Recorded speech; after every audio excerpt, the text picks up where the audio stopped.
rolling.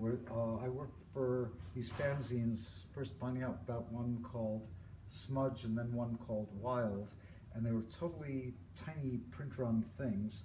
Smudge was done on a mimeograph machine, that being like a stencil duplication thing where you'd cut into a blue thing that looked like a carbon paper that would cut away part of the carbon paper with the stylus, and that would be where the ink could go through.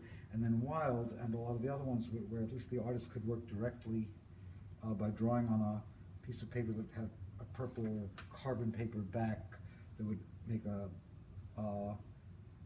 copy of your drawing in that purple ink, and then you could take other ones and add blue ink or whatever to get a little bit of color. And that could withstand making a few hundred copies without shredding or ripping. So that was like a really precious machine, and it's what I was begging my parents to get me when I was about 14 years old. And they would have nothing to do with it. It was something common in schools for setting up math tests for your class or whatever, as schools had them. So my parents wouldn't have anything to do with it. We went and looked at a couple, but they were a bit too expensive for my father to approve of, and they looked like they might, certainly the mimeograph machine could make a mess. So all they would get me is the thing that I used for my pathetic little magazine called Blasé, which was called a hectograph. I don't know enough Greek to know what hecto means, but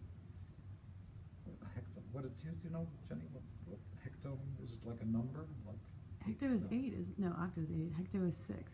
6? So maybe something you can make 6 copies of. And you could stretch it, I found out, to make 30 or 50 copies. And all it was literally a plate of gelatin, like unflavored, brackish, clear brownish Jello.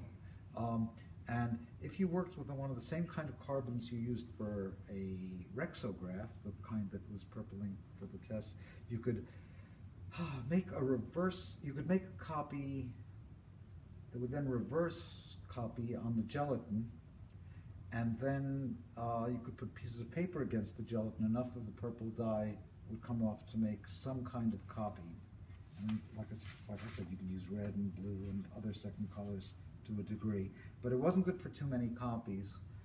And the way you knew your print run was done is you'd like apply this paper to the sticky Jello, pull it off, but after a certain number of copies, the Jello would come off onto the paper, and it was getting a little gross, and you knew that was the end of your print run. But it was a pleasure to be able to get anything actually printed, even this way.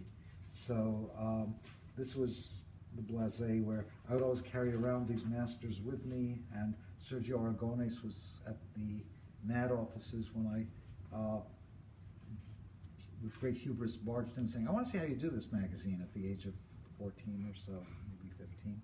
And he was there barely speaking English and was in the office, and I said, "Would you be willing to do something for my magazine? It's called Blasé."